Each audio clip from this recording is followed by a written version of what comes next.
Morning, everyone, and welcome to the Knowledge Mine.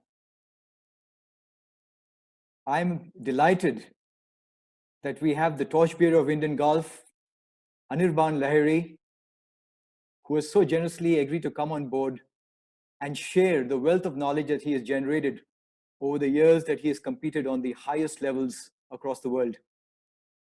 Anirban, thank you very much for making this time, for agreeing to be on this show. And you would be very happy to know that listening to us is a galaxy of stars. We have top golfers, top juniors, top coaches, journalists, a lot of parents, and people from across the globe who have signed on to listen to this. So thank you very much. I think they're all in for a treat. So ladies and gentlemen, what we're going to do is that I'm going to ask Anirban a lot of questions. I've got a range of questions that I've worked out. And after this, you could ask questions from him directly. And during the conversation, you could also post your questions on the chat box. And we will try and weave them into the conversation, or maybe at the end. And besides that, is there anything else that you'd like to ask him about? Please feel free to post those questions. Okay, so ready to go. And before I start, I just want to tell you a little bit about Anirban. We all know enough about him. But as you are perhaps aware, he's the only Indian on the USPGA Tour. For his fantastic performance and in representing India so successfully, he was awarded the Arjuna Award. He has been on the international team of the President's Cup twice, 18 professional wins across the globe. But his quest for excellence is reflected by the fact that he headed the PGTI Order of Merit in 2009 and the Asian Tour Order of Merit in 2015. And I understand he's got all plans to head the Order of Merit of the USPGA Tour in the near future.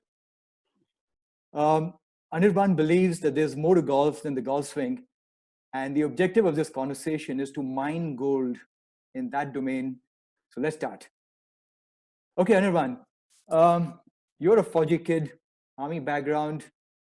It was a lot easier to start golf and play golf in those conditions and in the situations. Tell us a little bit more about that.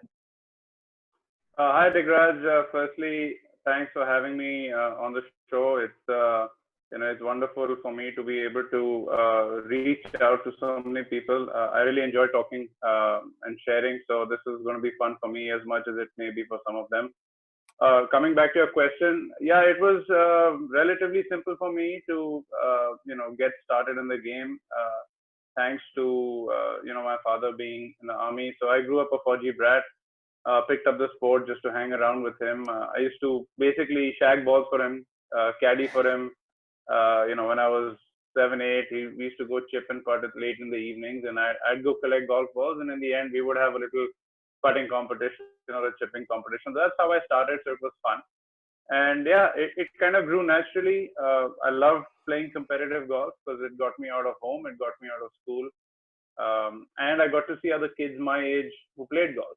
Anyone who's grown up as a Fauji kid will know that there's not that many kids to interact with. You generally hobnob with, other fellow officers and some of your dad's friends who play the sport. So for me to actually interact with kids my age and travel and play and compete, it was a lot of fun, and it still continues to be a lot of fun. So very fortunate to have that background, very fortunate to have that opportunity to actually get into the game. I think you're right. All these Fauji kids, including me, have been quite blessed that way. Yeah. But tell me, you said you were an early boomer, and what made you so good so early? Actually, on the contrary, Digraj, I was not an early boomer at all. Because if you were to look at my junior record, my only win was as a 14-year-old in a sub-junior category. I have never, ever won a junior tournament on the national circuit. And that comes as a shock and a surprise to a lot of people. But I was never an exceptional junior. I was always good. And I always was someone who was, pointed out as, oh, this kid has potential. But I never really probably maxed out or played to that as a kid. And one of the main reasons for that is, my father is in the army, but he's a doctor. My mother is a professor in English. So, and I'm Bengali, which by default means that we've got to study a bunch. So school was very important, and I'm actually kind of glad because I got to go to school. I got to have a relatively normal childhood, which a lot of kids nowadays don't have, and I don't really blame them. The environment has gotten such that you have to start really early, and it has its advantages, but it also has its disadvantages. For me, I was lucky that I went through school, and till the age of 17, I was like my coach, Vijay Divecha, he always puts it, I was a full-time student, part-time golfer. So my results on, the golf course were that of a part-time golfer. And then after school, I moved to Bangalore to work with him on a more serious basis. And that's when, the potential that some people saw in me started actually coming out. I started putting in, 50, 60 hours of work every week, as opposed to maybe 8. And that's where I started honing and kind of polishing my skills with him, and that's when the results started coming. So tell me, Anirban, army background, you're right, studies were important. You had to study well. How did you manage both studies and golf, knowing that you had the potential as well, and everybody was looking at it? Well, the funny thing is, as a junior, I really didn't know what my potential was, because when you're a teenager and you're competing, you want results. Everybody does, especially when you're young. So for me, I wanted results as bad as anybody else. The fact that I wasn't getting the infrastructure or the coaching or the time that I needed for the results didn't matter to me. The results mattered. So growing up, I really didn't know how good or how bad I was. But I did know that if I didn't study and I didn't get the grades that I needed to get, I wouldn't be able to play golf. So the one thing I really did know is that I loved the game to bits, and I would make sure that I did whatever was necessary so that I continued to play and I continued to give myself that opportunity. So studies kind of happened automatically. I think the fact that you play any sport, with passion and with seriousness, it develops certain disciplines, especially golf. It develops a certain level of focus and a certain level of commitment. So I found that I could get, work done with my books in 2 or 3 hours that took my friends 2 or 3 days or more sometimes. So it definitely kind of spilled over into how I went about with my education, with my own studies. And I managed just fine. I was able to accomplish whatever tasks that I had to. And I managed to obviously keep my grades up high enough where, I could continue to play golf. And then when I finally, then this is something some of the parents and some of the younger kids who are watching might want to be interested in. I got to 10th.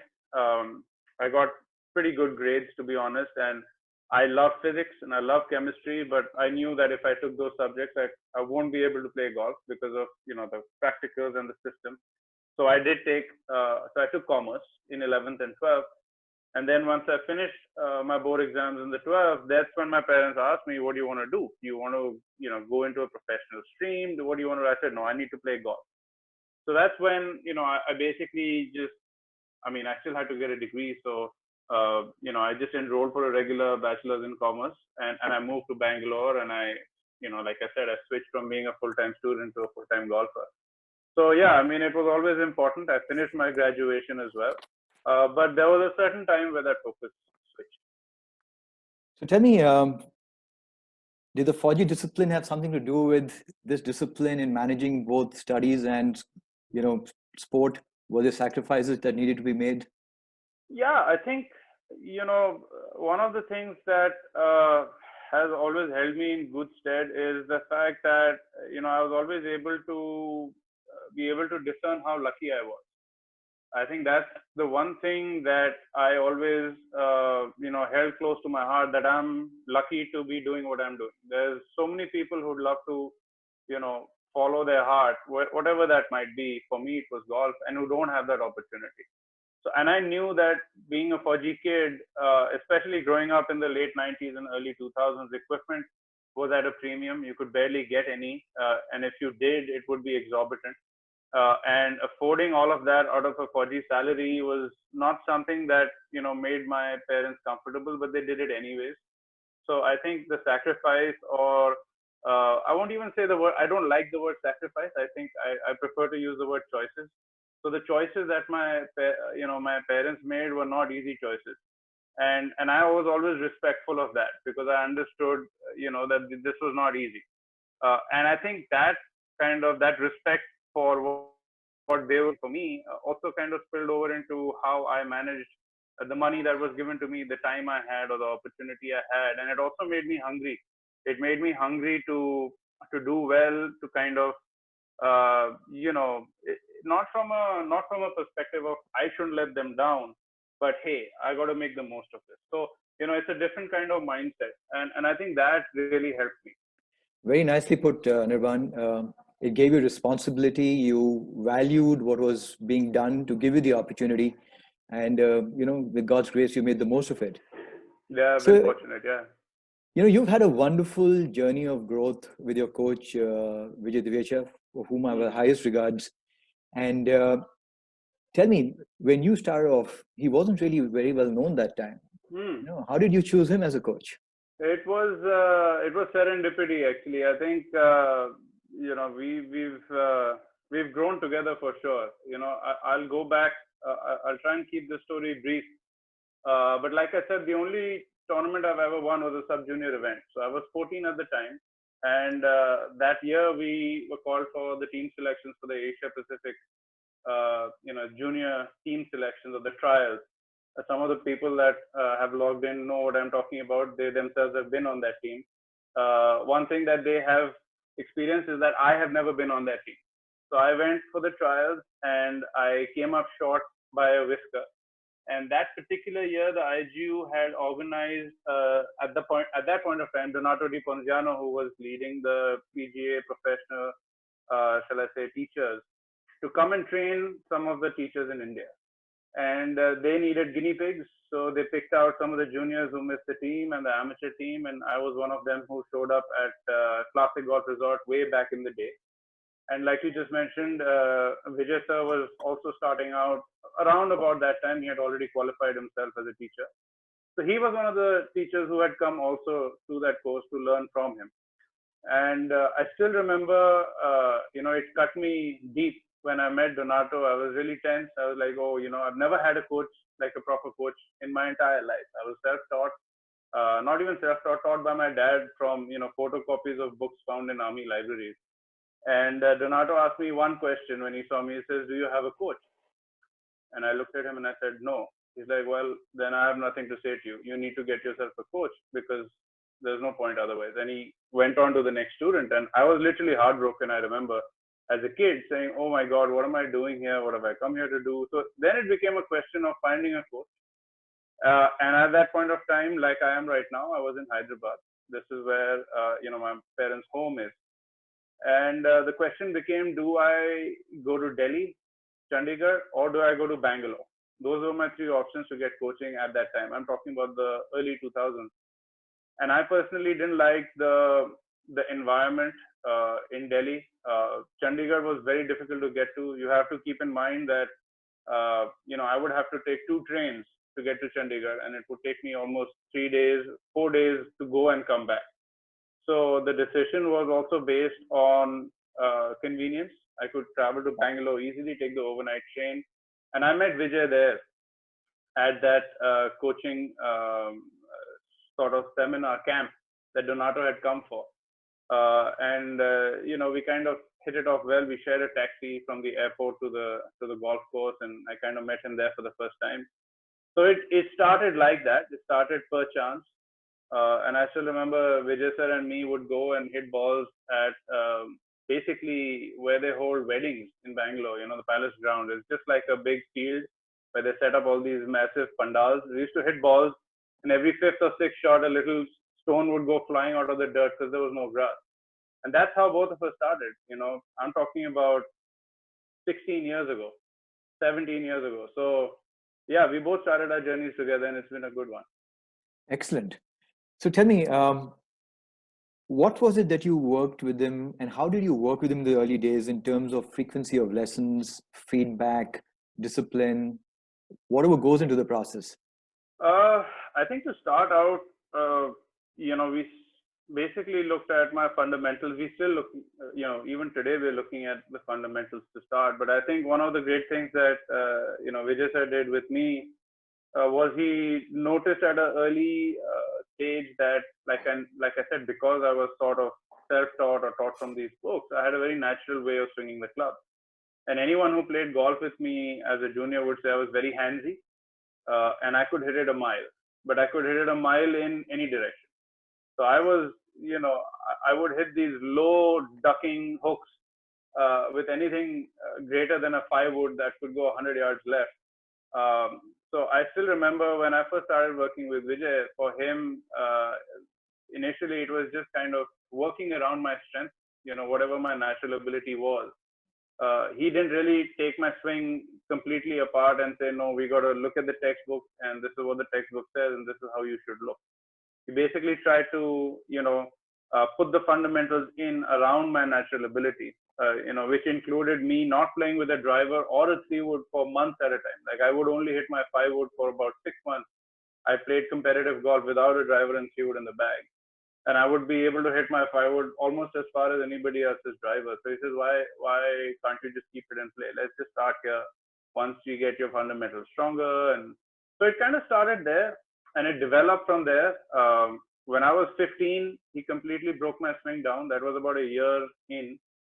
And I remember him telling me not to expect any results, at least for 6 to 8 months, because we were doing some very, very, fundamental, foundational, ground level work.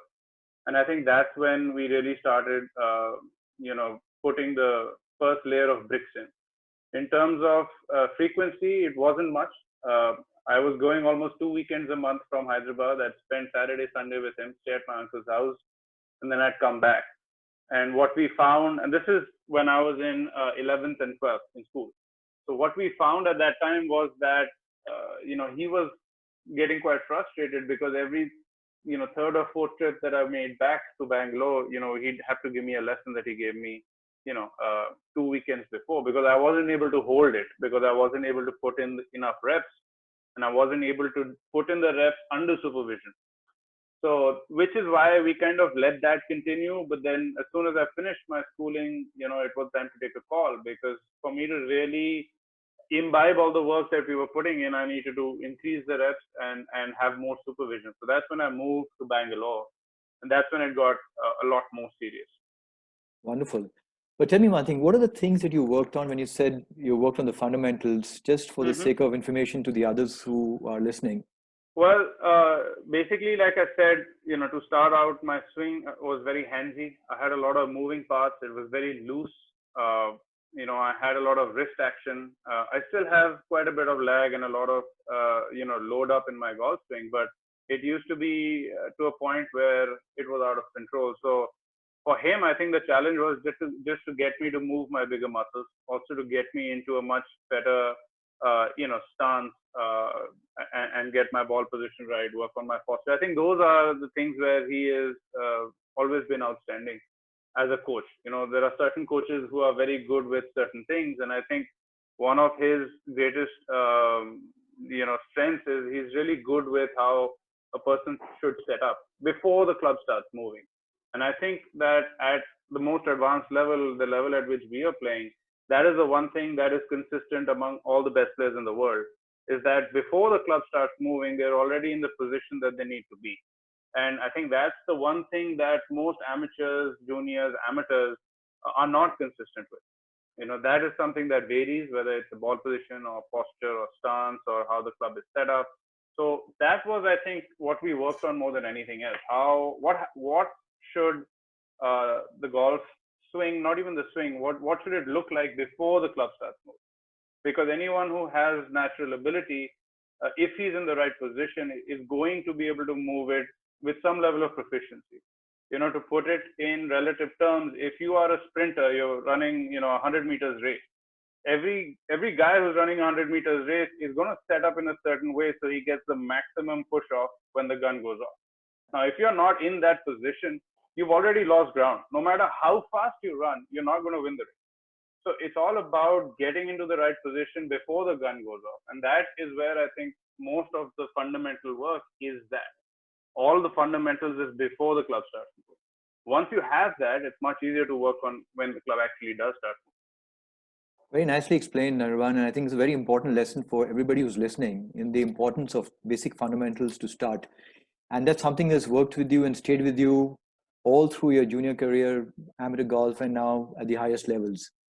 Yeah, I'm still working on it. I mean, I'll be honest, when I have issues and, whenever something breaks down or something is not right, more often than not, it's got to do with my fundamentals, and because I've hit enough golf balls to know how to swing the club. So if the ball's not behaving properly, then for me personally, it's one of two things. Either I'm not in the right position, or some part of my body isn't moving as efficiently as it should. So for me, at my level, it's those two. So you have to have awareness of both your body and how you're, setting up. Excellent. In fact, I remember reading about this, and you also mentioned it just now, that there was a period when you were growing up that you weren't really seeing results. But as long as you knew that your process was right, there was some development happening, you were confident you were doing the right things. In the absence of results, to know that you're doing the right thing, that's a huge leap in faith and understanding of what you're doing. Just share something bit about that. I think retrospectively, to say that I took a leap of faith, well, I'll put it this way. Let's put it this way. When I was 15, 16, and 17, who were my competitors? And you also must understand that I grew up in what a lot of people still call the golden era of junior golf. I had Gaganjeet, Ajitesh Sandhu, Himmat Rai as three of my main competitors and friends. We are all good friends growing up playing golf together. But one thing that all three of them were doing was they were playing 40, 50 hours of golf every week. I was playing 8 or 9 hours of golf every week during that same period. So, and I knew that. So in my mind, every time I would come up short, or I would get, I wouldn't play well, or I wouldn't be able to compete with them, I tell myself, okay, I've just got to wait my time. I've got to wait my time. I've got to wait for the opportunity. I've just got to hang in there. I need to get this done. I need to get my education done. I need to finish my school. And what can I control right now? Can I control how many hours I put in? I can't. But I can control the 2 hours that I get every day. I can control the quality of my practice. So that is the attitude I carried with me. And, I started going to the gym when I was 14, 15, which is not something that a lot of kids did back then. And that was also primarily thanks to my dad. So I said, okay, here's something I can control. Here's something I can control. Let me put my best into that. What I can't control, I can't control. Also, like you mentioned, being a Fauji kid yourself, I mean, there were innumerable, Saturday RSI, DSOI dances and parties and this and that. And I'd be like, no, Sunday is the monthly medal round. I got to go to sleep. Yeah. I want to wake up and I want to be ready and I want to compete whatever opportunities I get, whatever small thing it may be. So I kind of got my mentality ready for whenever I got the opportunity. So when I did move to Bangalore, my ability to put the work in without thinking twice about it I was ready. So, I never thought that, oh, I'm better than them, or, oh, I can beat them, or, oh, I am this good or I'm that good. No, all I knew that I don't know what I can do, but when the opportunity comes, I've got to be ready to put everything into it so that I don't have excuses. I grew up saying I have so many excuses for not playing well. I want to get to a point where I don't have any excuses left. Because then I know that I'm completely responsible for what I'm doing. Well, that's wonderful maturity for a 14-year-old. And, it worked. But tell me one thing, from that period as a junior, I just want to touch upon juniors for a few minutes. Sure. What were the good habits that you built up which supported your journey right through up till now? I think for me, the best thing, more than the habits, I think my biggest advantage through my junior career, so to speak, or my junior phase, was that I didn't play as much golf as I wanted to. So I was probably the hungriest 17-and-a-half-year-old golfer out there. A lot of the other 18-year-olds had already played a lot of junior golf. and this I'm saying with reference to burnout. This I'm saying with reference to overexposure, because that's something that happens very often. Yeah. And some of my fellow competitors, especially guys who were phenomenal at the under 10, under 12, under 14 level, have completely disappeared because of that specific reason. And this is something I keep telling parents: you don't want your son or your daughter to play the best golf of their life at the age of 10. You want them to play the best golf of their life at 21, at 22, at 25. So if they're not winning the world championship at 11, that's fine. You want to win the WGC. You don't want to win the junior worlds. I mean, you do, but that's not really that important. So for me, I was so hungry that my blinkers were on. I was focused. And that came, I think, to a large extent from probably not having as much exposure as I would have liked. Discipline wise, I think just growing up knowing that time was precious, knowing that opportunity was precious, resources were precious, equipment was precious, golf balls were precious.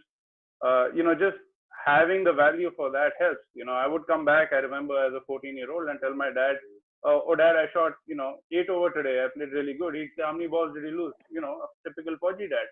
And I said, I lost 2 balls. And he said, oh, I'm like, but I shot 8 over. He's like, yeah, that's cool. I'm trying to figure out where I'm going to get more golf balls for you. So, just knowing how everything is precious and you got to use it properly is really, really important. So I used whatever I had with the utmost value. Well said. And, it's something which the kids today don't realize, because, yeah, we've been blessed with so much coming through. I remember going to Sri Lanka for my first training with only 7 balls of different makes, and planned, I'm going to play this one today and this one tomorrow, and if I make it to the finals, I'll use this. So I know exactly what you're saying. I mean, you'd be crestfallen that the ball's in the water, not the fact that you're getting a 1-shot penalty. I mean, that's the truth. Absolutely, absolutely. Okay, coming to the golf swing, Anirban. There's so many philosophies out there, styles of teaching, learning. You have the Ledbetter, you have the Stack and Stilt, you have the Ben Hogan inspired modern fundamentals. How would you describe your golf swing?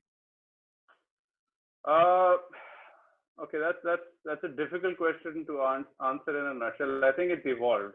My golf swing was something. I could define it in 10 different ways in over the last 20 years as it's developed. But I would like to think that it is fundamentally good. I have kind of developed, or rather Vijay sir and I have worked on it over the years in trying to keep as many of the fundamentals sound in terms of the grip, ball position, posture, and things like that. I do have a couple of physiological conditions that don't allow me to swing the club a certain way. So we've developed, or rather my swing is naturally developed around that. And to a large extent, the way I play my golf is also kind of reflected in that. To be more specific, I have basically got a minor condition in my left hip that doesn't allow the hip to basically sit back into the hip joint, my femur. So what that doesn't allow me to do is I hit it the opposite of Kaka, of G, who you just interviewed. He hits the big cut because he can pivot on his left side and turn through it. I can't do that. Physiologically, I can't do that. So I've always grown up hitting a draw. I've always kind of been a little behind. And if anything, my lower body has always kind of been unstable. So we've worked on that and worked around that. So yeah, I think my golf swing is I feel unique, but it's still getting better. It's still developing. So wonderful. I mean, what you're saying is that basically you have evolved the swing, keeping your physical being in mind. And that's been a journey of maybe growth, exploration in the right direction, keeping everything in mind. Well, I think what has happened is a lot of it was natural. And to be really honest with you, a lot of what I'm saying about the awareness of my physical, I won't say condition, but restrictions, abilities, or whatever you want to call it, have only come to light after I went to America. So in the last 5 years, I've learned a lot more about my body and how it responds within my golf swing that I've actually, have a light bulb go on in my head saying, oh, Eureka, this explains it. I've always had certain questions, why is it that I always hit this? Or why am I so comfortable seeing this? Or why am I uncomfortable hitting a certain golf shot? And a lot of those questions got answered over the last 5 years as my awareness of my own body has gotten better. The knowledge I've gained or the understanding of the effect that it has.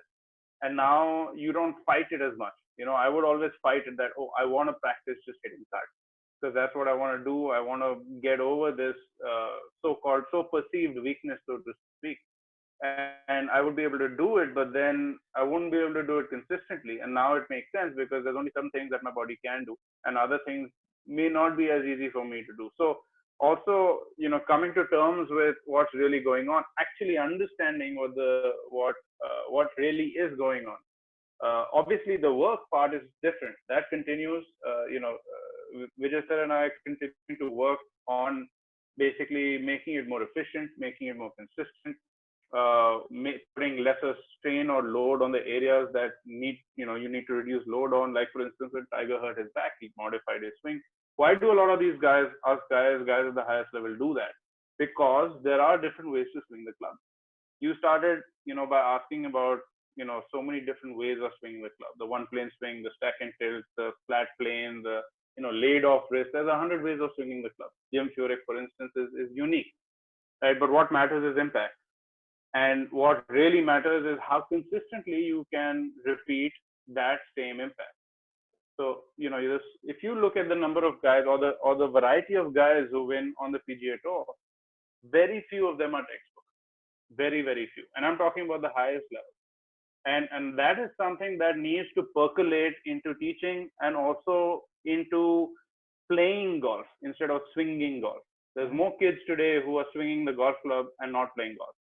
All these guys who are winning on tour aren't just swinging a club, they're actually playing golf. There's a big difference. So that is again something that I embraced. A lot of tournaments that I've won, whether in India or on the Asian tour or whatever, European tour level, I didn't have the best swing that week. In fact, I didn't have the prettiest ball flight that week either, but I took the least number of golf shots. And I think that's something that a lot of people have lost sight of in today's day and age. That is fundamental to what we're playing golf. We're not swinging a club.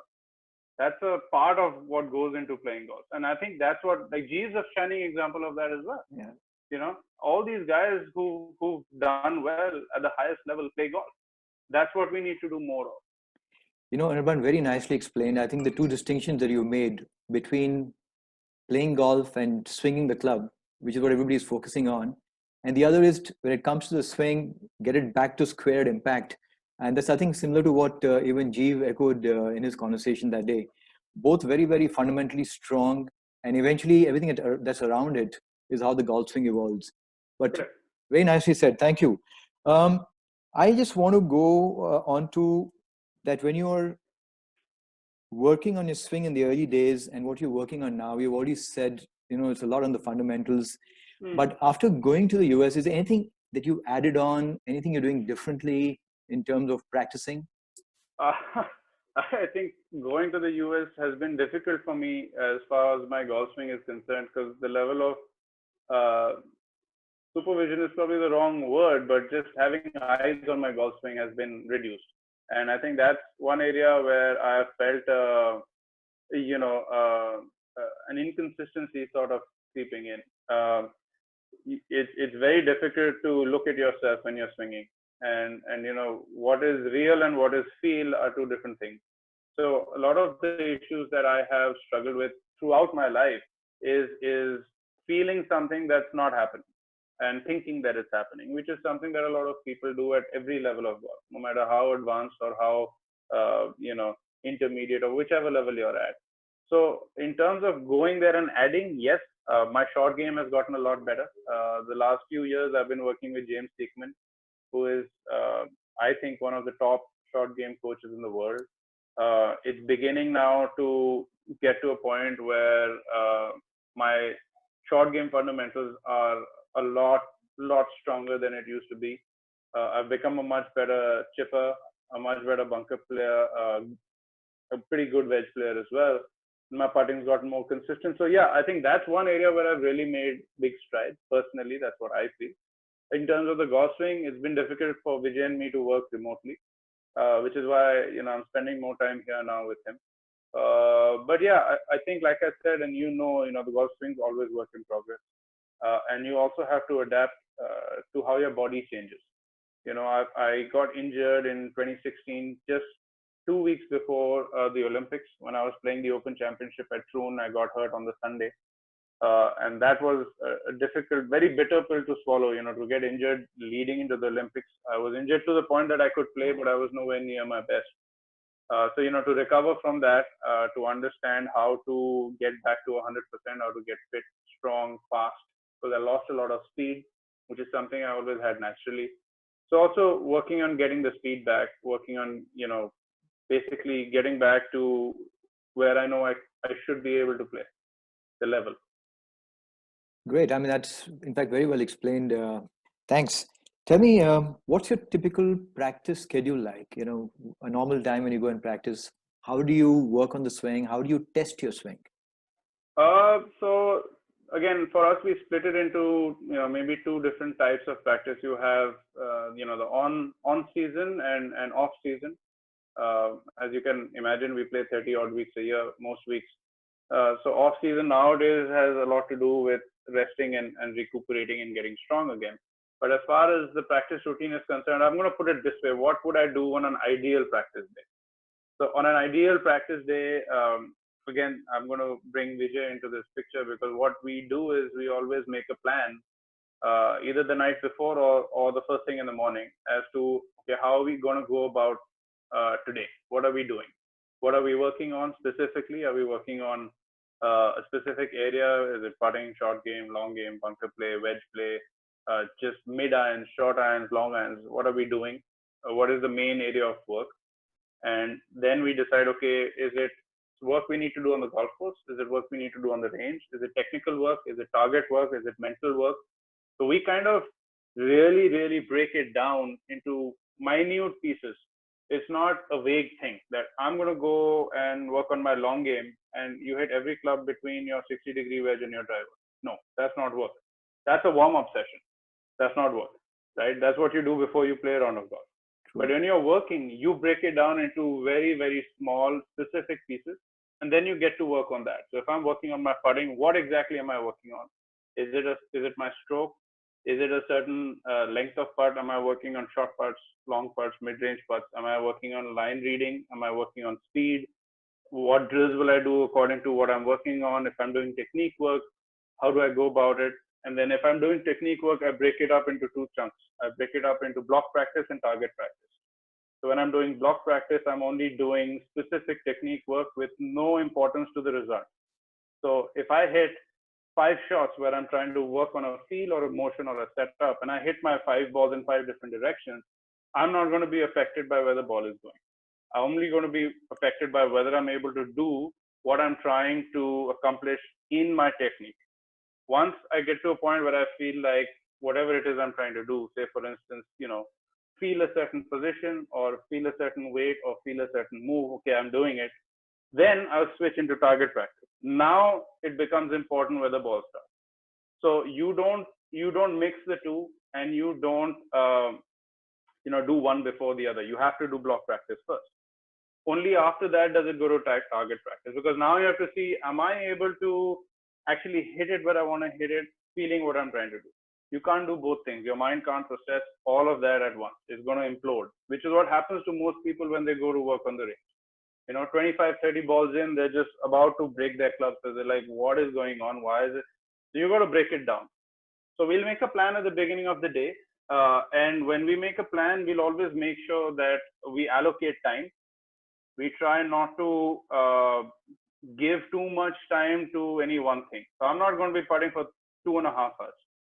At the most, I'll do 45 minutes to an hour. If I'm not satisfied, I'll come back to it. But I won't do all of it at once.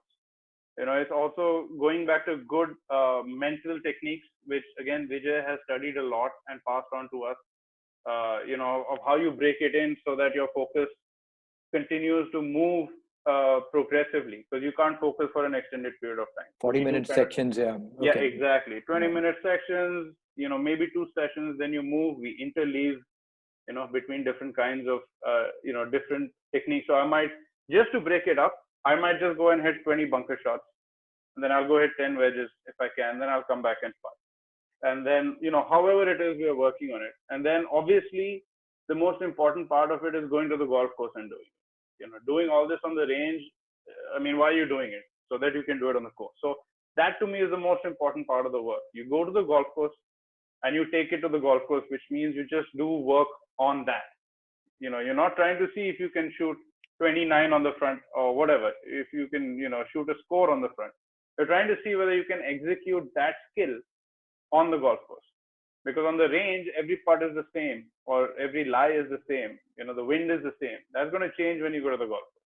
So can you do it in varying conditions? And then you come back from the feedback you get on the golf course, and now you work on what that feedback has told you.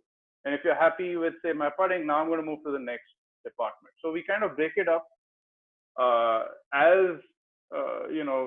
into as little as possible in terms of the pieces and the specificity of the work, because only then can you make progress. You can't really, say, I'm just going to, do long game and just disappear, or I'm just going to go putt. And what happens is you get to the putting green, you throw 3 balls, 4 balls, how many ever balls down, and 25 minutes later you're like, yeah, I think I'm done putting, but you've really not done anything. You haven't really worked on anything specific. You're still in the same state.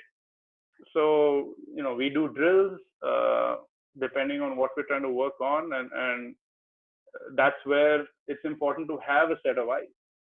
Whether it's your coach or whether it's someone you trust, or even your practice partner. That's really important. That's another thing I've missed a lot in the US. Like growing up in Eagleton, which is where we did most of our work. When I was an amateur, I had Abhishek Jha and Chikka, who's like a younger brother to me. We'd be each other's eyes. So I think a lot of the work that Vijay made us do in our early years was kind of helped. Every time I take a break, I'd watch him hit balls and say, no, you did this. Every time he takes a break, he said, no, sir, I asked you to do this. You lost it there. Even that is really, really productive. So it's very important to have good practice partners as well. Anirban, very nicely explained. I think you've given such a wonderful insight on how one should prepare and practice appropriately. And frankly, I think what you and Vijay sir did, and that entire ecosystem they created at Eagleton, phenomenal. I mean, so many good players have come out of that section and period of time. And I think Indian golf is benefiting because of that. So wonderful. Let me just come back to something slightly different. Please. You've been one of the earliest proponents, after Jeev, of speaking about the power of the mind. And you've spoken a lot about Vipassana.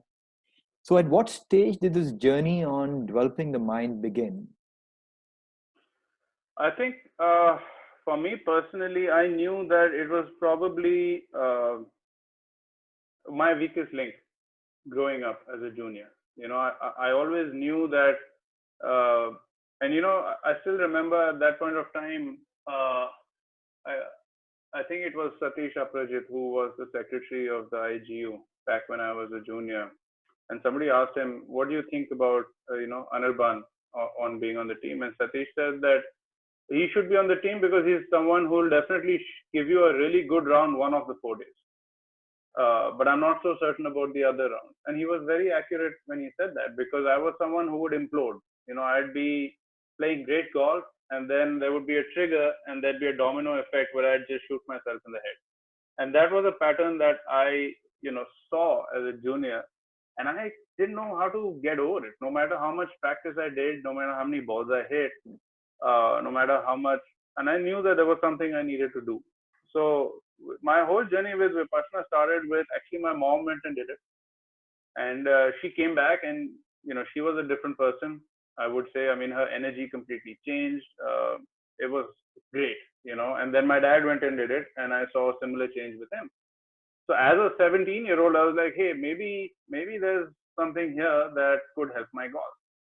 So I actually went into the Vipassana course as a 17-year-old, specifically with the objective of having it help my golf. The funny thing is, when I came back out 10 days later, as a lot of people who are on this Zoom call probably have done themselves, I came out as thinking, what was I thinking? I mean, about golf, this is going to change my life, because it applies to everything in life.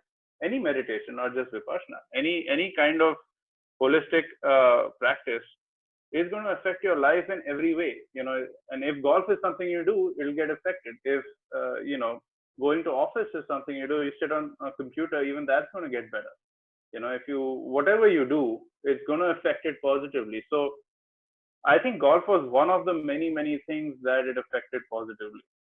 And that is probably one of the main reasons why I've been a proponent of, Vipassana or meditation or any kind of good holistic mental, I would even go as far as to say spiritual practice, because it betters you as a person and it changes your perspective. It also, on the absolute material side of it, it allows you to deal with pressure better. It allows you to be aware of your heartbeat. It allows you to be, able to cope with a lot of those things that get triggered under pressure. How do you deal with adrenaline? Do you even know you are in a state of adrenaline?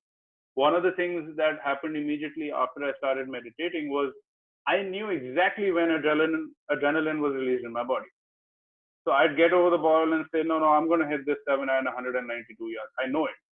And then my caddy would look at me and say, you're out of your mind. I said, no, I know it, because I know what I'm feeling. You don't know what I'm feeling, but I know what I'm feeling. And I'd hit it 192 yards, right? Which I'd never hit it that far. Nobody does. Well, some people do. But the whole idea is, what is your level of awareness of your body, of your surroundings, of what's going on, of the situation? Ultimately, it comes down to that. And that is something that will help any golfer, will help any human being in whatever they do. So, when we broadly classify that into, the mental side, absolutely it's important. And one of the things that people started saying about me as a professional was, oh, he's mentally really strong. But, again, that's a very vague thing to say, because mental strength comes from a lot of different things. To me, a lot of my mental strength came from the fact that I left home by myself when I was 17. I had to fend for myself. I had to cook for myself. I had to be responsible for myself. I had to get to work on time. I had to sleep on time. I had to make sure my clothes were washed. I had to make sure of everything. I had to make sure how I handle my finances. I had to, make my own bookings, do everything by myself. That kind of, so when you go through that as a 17, 18, 19-year-old, when you're standing over the ball, and you got to fly a 3 over 250 over water, that's easy. That's nothing. Ask me to make, 3 meals for the next 2 days. That's a lot harder, trust me. So, it gives you perspective. When you go through that, when you've actually been through challenges outside of the golf course, when you've been uncomfortable, then you welcome the discomfort and you rise above it. When you are so used to being comfortable in your comfort zone, you're never going to be uncomfortable. And if you're not going to be uncomfortable, you will not grow as a golfer, as a person, in whatever you do. All the guys who are successful have made themselves uncomfortable, whether it happened by chance or whether it was by design. And that is how you learn to deal with that situation. So mental strength also comes from that. You can't just say, oh, do one thing or write in a notebook positive affirmations and you'll become mentally strong. No, that might be 5% of the whole package. So the entire package is very vast. So to say that you need to improve your mental strength, you need to do a lot of different things. You need to force yourself to get up in the morning. You need to force yourself to go to bed at time. You have to force yourself not to eat certain things. There's a lot of things that you have to do, and none of them are sacrifices. They're all choices. You are making that choice for a specific reason. You can choose not to do it also, but it's on you. Nobody's asking you to make a sacrifice. I didn't do those things because I could hang it over my shoulder and say, look, guys, I made more sacrifices than you. No, I chose it and I was happy. So you have to really know what you want. You have to choose those things. And that also gives you strength. It's not just these nuclear little things that are going to by themselves, give you the X factor or the one thing that other people don't have, or whatever it is, So it's a very wide field, and you have to look at it in that perspective. Very nicely explained, Anirban. The entire range of things, including discipline to follow whatever you set your mind to, is all leading to what would somebody term as mental strength. Yeah. But Vipassana made a huge difference to you, and it continues to be something that you do on a regular basis. But tell me, Absolutely. how important is losing to becoming a better player? I've lost a lot. And I think it's helped me in being a better person, if nothing else. But no, my coach, not my coach, my trainer in America, Ken McDonald, he, in his restroom in the gym, every time you go there to relieve yourself, there's a little board that says, sometimes you win, other times you learn. And that's basically what it is. You learn from every single time that you've come up short, whether it's losing in a playoff or missing a cut. Whatever it is, whatever the outcome, and a lot of times, even when you win, I would say, there's a lot to learn. But losing is really important. I feel that it's a part of growth. It's going to make you also accept reality. I think a lot of times it's important to be a good loser and not a sore loser. And that is something that I think I've carried right through my career when I've done well or when I've not done well. Is you appreciate the result, and this is something my father always said: is there's good results and bad results. I mean, you can choose to term yourself as a winner or loser. To me, that actually has zero consequence, because you're looking to accomplish something, and were you able to do it? Were you not? It's a personal battle. Golf is, you hear it time and time again. You play against yourself. It's played between the years, blah, blah, blah. But at the end of the day, you are trying to compete. You're trying to win the tournament. Yes. But there's also certain qualitative goals and objectives that you set for yourself. And that, when I talk to amateurs, I talk to budding professionals, serious golfers, I always tell them, what are your qualitative goals? Yeah, sure, you want to win, this tournament, or you want to be the number one junior, or you want to, whatever it is you want to do, that's great. But what are the qualitative goals? How are you going to move that bar? How are you going to raise your level, right? Because you might win this golf tournament, which is fantastic. But in the larger scheme of things, are you really moving forward? Or you might be able to do, accomplish whatever goal you set. But in the larger scheme of things, are you moving forward? So what is this movement forward? Is the win movement forward, or is the improvement in your quality moving forward? So every time I talk to amateurs, I talk to them about scoring averages. Every time I talk to professionals, I talk to them about, how deep can you go? Have you shot 8 or 9 under in competition? Or is your best round a 3 or 4 under? Because that, to me, tells me there's a mental limitation that you're setting for yourself. Can you break that barrier? Because if you want to compete at a higher level, you have to be able to shoot the 62s and the 63s, right? That's what all the best players do. So at every level, there are certain mental barriers, there are certain qualitative barriers that you have to break through. So for me, it always was looking at those things. Again, something that Vijay imbibed in me is what are your qualitative goals? Are you moving towards those qualitative goals? If you accomplish all those qualitative goals and you don't win, it means you need to make those goals harder and higher. The win or the loss is a byproduct. So there have been times where I've lost in a playoff. There have been times where I have won tournaments by 7 and 8 shots also. But I would finish the round and say, yeah, I wanted to shoot 20 under. I shot 22 or 24. I completed my objective. Or, I wanted to do this, but I only hit an average of 11 or 12 greens this week. So, I'm either missing too many fairways or my iron play has been terrible. And that's how I would look at my tournament. And then I'd say, yeah, I happened to shoot 8 under this week and I finished 9th, or I shot 3 under this week, or I shot 2 over and I missed the cut. But, this part of my department was awful. And for me, you just move on. When you set a qualitative goal, you're moving on constantly. You're constantly moving away from the result towards something that's going to take you to the next level. So I was never, I was never say, the word satisfaction is the wrong word. I was very satisfied when I won a tournament or when I played well.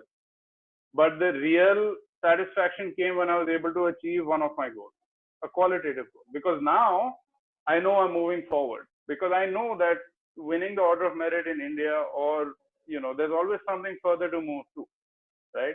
Everybody says I'm playing great, I played great, I scored great. I'm like, okay, how would you do if this was an Asian Tour event?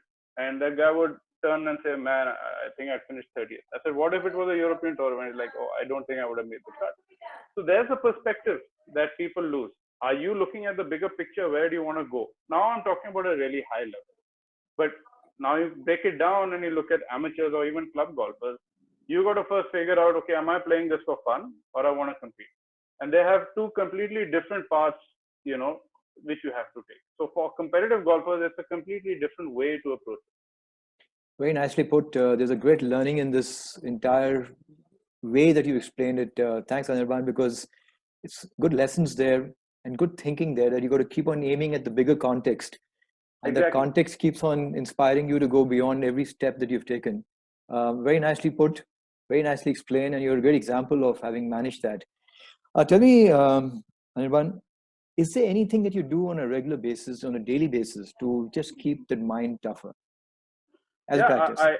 No, absolutely. I try and do my meditation every day, at least half an hour. I haven't been very good with it, to be honest, but this lockdown has given me a good chance to kind of get back to that. I've also reintroduced yoga into my routine. That's something I did as a kid, something again my father introduced me to. And that's really helping me. I have to be honest, time has not been my friend. Having had a little 1-year-old also now in America, it keeps me really busy. But no, I think a lot of the mental work happens off the golf course in what you do, how you practice it. A lot of it also happens on the golf course in how you go about preparing for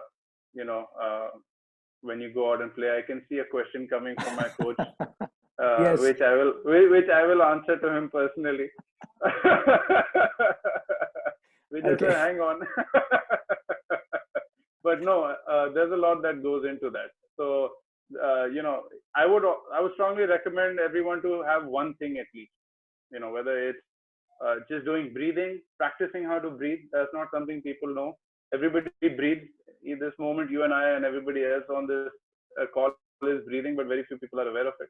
So just building that breath awareness also is extremely important, if nothing else. You could meditate, you could do yoga, you could do a lot of different things, pranayam, and I know a lot of the successful golfers or golfers who have achieved a certain level are doing it. So that's some of the things that I do. Very interesting. As a matter of fact, you don't know this, but my students in Bombay, I've been showing them a video of yours. It's a Golfing World video. In your pre-shot routine, it includes visualization, breathing. Yeah. And you want to just share us a little bit more about that? Yeah, I've been asked this question a few times. Everybody has their own methodology before you hit the golf shot. And actually, since that video was shot, we've kind of worked on it and modified it a little bit over the last few years, because that's quite an old video. So what I like to, if I was to articulate it, there is a visualization, right? And the visualization, you could say, is just the image. But now you have to add the feeling of hitting the golf shot. So say you want to hit a draw. How do you feel when you hit a draw? So say when you're, like you said, mental, practice, or what are your mental techniques? Now, if I'm on the range and I'm hitting a draw, there's a certain biofeedback, through the nerves, through the impulses that your body is generating. It feels a certain way, impact feels a certain way, the body moves a certain way. Now you have to almost kind of make a memory of it, and that becomes your physical representation. So now we break it into two parts. Visualization has a graphic or a visual representation of how it looks, how the ball takes off, falls, rolls. And then you have a physical representation of how it feels. Now these are two separate entities. And to actually execute that golf shot, you need both of these to fire simultaneously. In fact, the physical representation actually comes first. That's what generates, the visual representation. So one of the things you do is once you got all your information, your yardage, your wind, your club, whatever it is you want to do, you've got to actually feel, everybody says feel the shot. But again, feel is a very, very broad term. So to break feel down, you could say you got to tune into your physical representation. How does your body feel when you hit a cut? Or how does your body feel when you hit a draw? Only you know that. Only your, body intelligence knows that. You have to tap into that intelligence. And that will also guide you as to, okay, when you set up, you get less mechanical. You don't stand 5 yards right. You might stand and your body says, no, I need to go a little further right because I want to draw it a little more. So you might go 6, 8, 10 yards right. And then the execution becomes easy because you're not fighting any part of your body. So to come back to the pre-shot routine, once you've gotten all your raw numbers and your facts, you get behind the ball. And as you, ideally, when you exhale is when you want to tap into this, because that's the time when it quietens down even more. And then you walk into the ball, and again you exhale, and then you start your golf swing. Is what I do. Sorry, very nice, beautifully explained. You think this is what gave the edge to Nicholas, because apparently he's one of the few guys who began this process initially. Well, the thing is, everybody does it, subconsciously. At least when they are playing well, it's happening. Anybody who has ever been in the zone, whether you're a 15 handicapper or a 8 handicapper or a professional golfer, when you've been in the zone and you're, pulling off every shot in front of you, you are already doing it subconsciously. You are not aware of it, but you're doing it. And I feel any great golfer, any great athlete for that matter, at least when it comes to a stationary ball, or a stationary object. A lot of other sports are reactive. You're reacting to a moving ball, whether you're playing cricket, football, anything else. Anything with a stationary ball, it requires that impulse to be generated because everything is stationary. So everybody's doing that. I think it's always been done, but I think Nicholas was the first one to actually articulate it and quantify it and actually give it a term or give it sort of form. But all of us are doing it. Anyone who's actually played in a state where, they're like, man, today I was on fire. I don't know what I was doing. Last 5 days I've played awful, but today I shot lights out. You take them back. Okay, what were you thinking? What were you feeling? You're like, no, I just stood there and I knew what I needed to do because the impulse is being generated. You're responding to it. You're not mechanically saying, oh, my club face is square, is aligned to that blade of grass, that should start there, and now the wind is there. Now I need to just get the club face. You're not playing golf like that. You're never playing golf like that when you're in flow state, when you're in the zone, right? What happens when you're in the zone? What happens when you're in flow state? You are doing exactly what I just said. So when you actually practice doing this, you're allowing yourself to go towards a flow state in a more on a more regular basis. You're actually practicing sort of conscious flow state, and then when you actually slip into flow state, it happens automatically. So to say that nobody's ever done this is completely untrue. People have all done it. People just don't know what it is they're doing. That's the difference. Okay, maybe put a discipline to it, which got recorded and reflected. Yeah. Anwar, tell me one thing. I just want to ask you that when you are under pressure, and what are the things that go through your mind before a shot? I think it's difficult for me to put it all in one, in a short way, because I think the main thing that is important in that state is what is your awareness.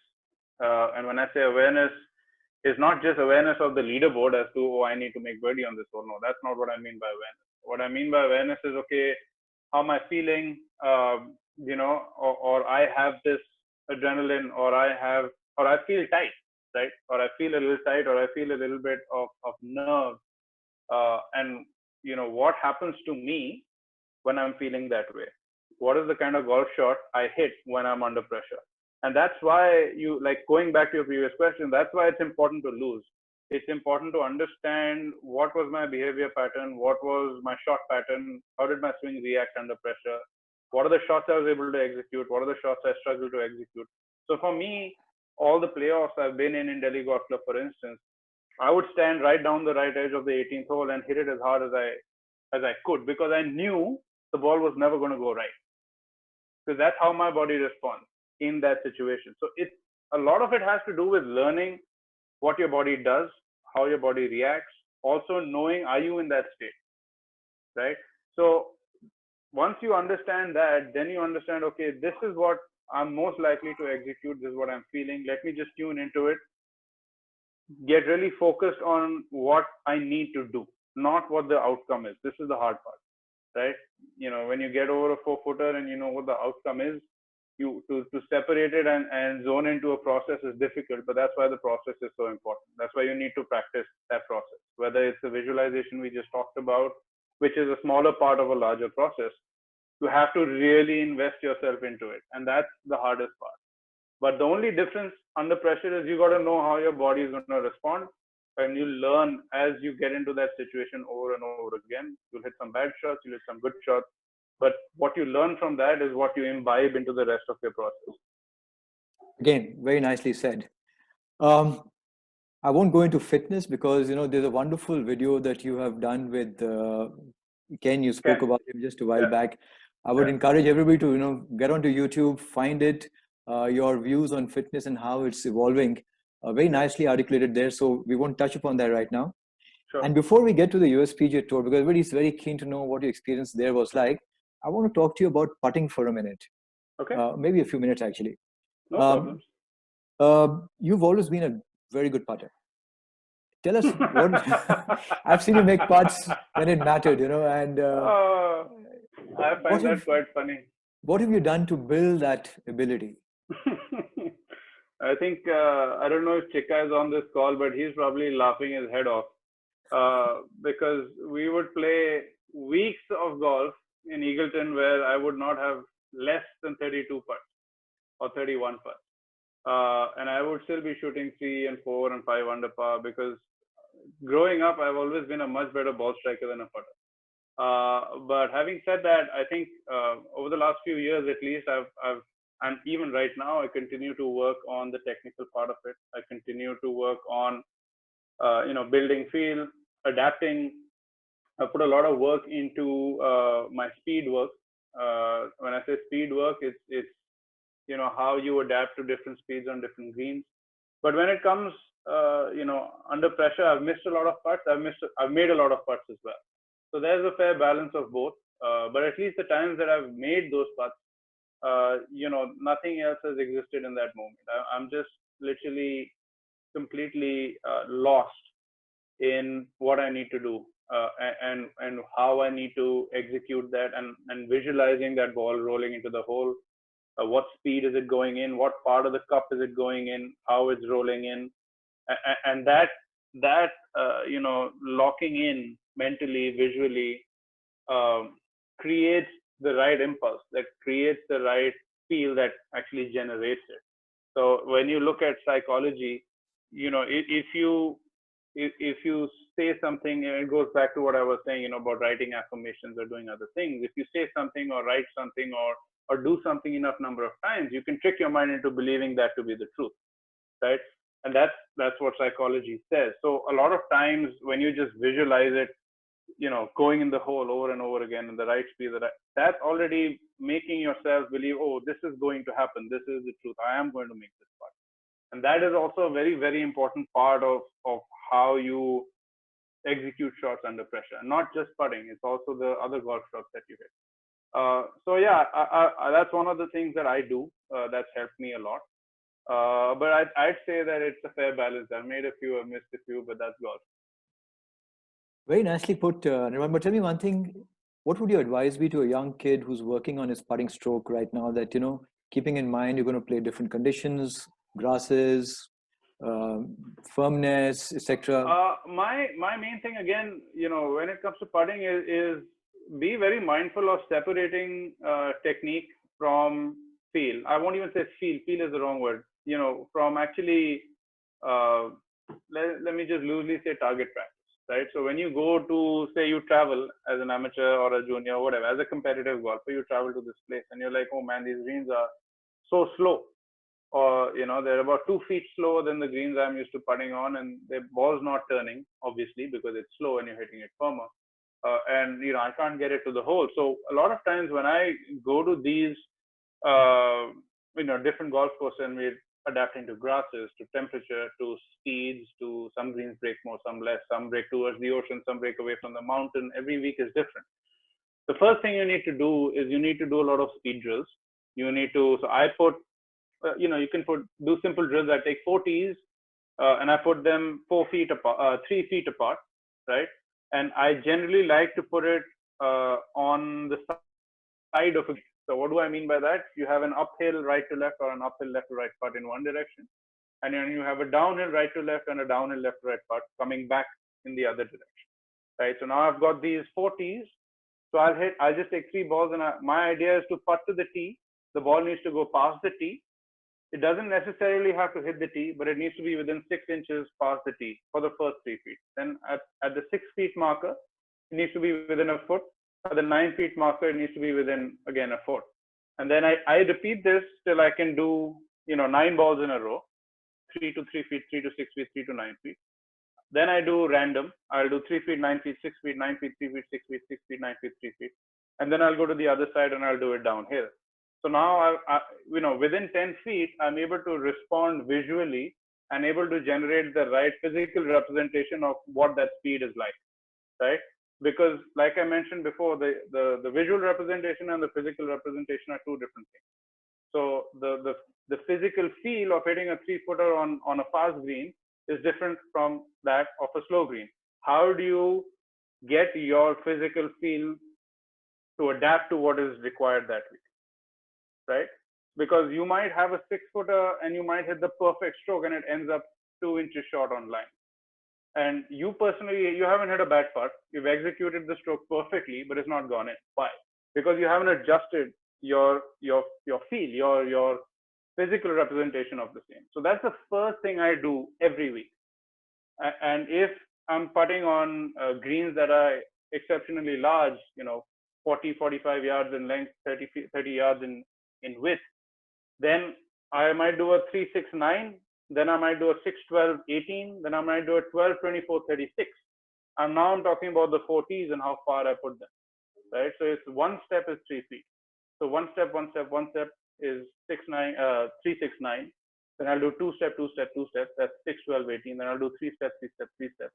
That's 9-18-27. And you can change it around depending on what you're. That's the first thing you do. And this has got nothing to do with your technique. Absolutely nothing. So you have to also identify where you're working on technique and where you're working on your able to adapt and get your feel for what needs to be done. So as competitive golfers, the second aspect is more important during competition, right? The technique aspect is almost like, okay, I have this drill, I use a mirror, I use a tray, I use 2 tees, I use whatever it is you use or you don't use, whatever it is you do, you assign a certain amount of time. I do 5 minutes of this every morning or 10 minutes of this. Like I'll put a tray down. I use the Pez putting tutor with the 2 marbles. I'll put it down. I'll putt for about 3 or 4 minutes till I get the ball through comfortably. I feel like my eyes are aligned, putt is aligned. It's done. Now I just move to this, because at the end of the day, that's what's gonna help you not 3 putts. That's gonna help you make a lot of putts. The hole's gonna get bigger once your speed is better. You're not going to leave anything short. That's one of the primary things of making putts is you get it to the hole. So that's one of the things I do personally when I travel a lot.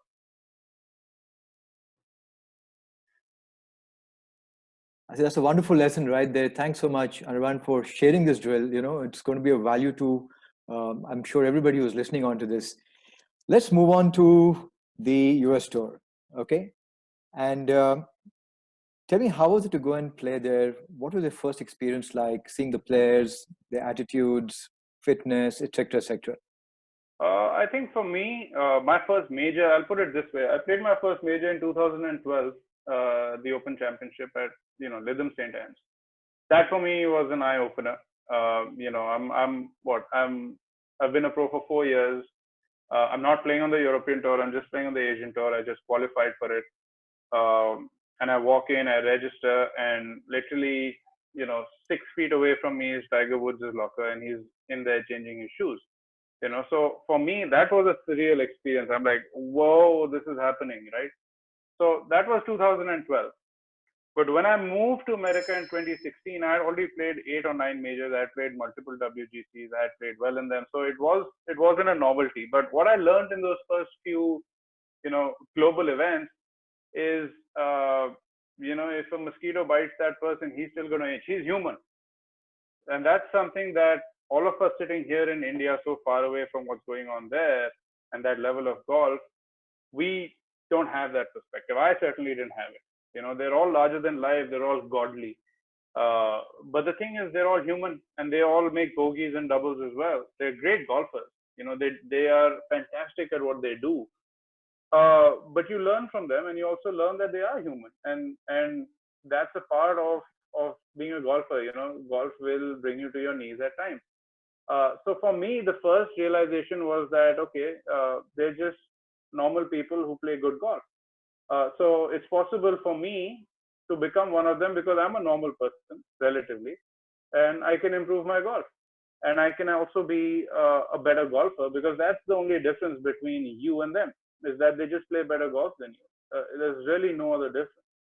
Now, what are the things they do? How do they go about their work? How do they work out? How do they practice? How do they train? How do they prepare themselves?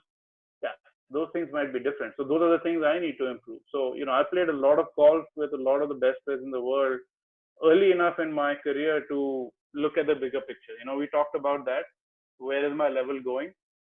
There have always been times in my life where I said, oh, I'm good. I'm a good golfer. I'm a good junior. I'm a good amateur. And you go and you play the World Junior Championships. And America on the first day, we were playing the World Juniors in Japan. I'm going back a little bit. And one of their guys shot 4 under, and his score didn't count because the other guy shot 8, 6, and 5. And the best score on our team was 1 under par. And I'm like, okay, we are the big guns, we are the topes of Indian golf, right? And their worst score is better than our best score. And that score isn't even being counted. So what am I, what image do I have of myself? This is BS. I need to break this down and move forward. And that's what happens when you play a major or you play on a higher level. That's why it takes a few events to understand the bigger picture. And then you adjust your own radar and say, okay, this is not good enough. Having 32 putts and hitting 16 greens might be good, but it's not going to, I'm not going to compete with those guys. I need to change something. And that's what happens, initially that's what happens. And that's what helps you to get better, which is why it's important to strive. So going to America, I knew, what was to come. I was pretty well prepared.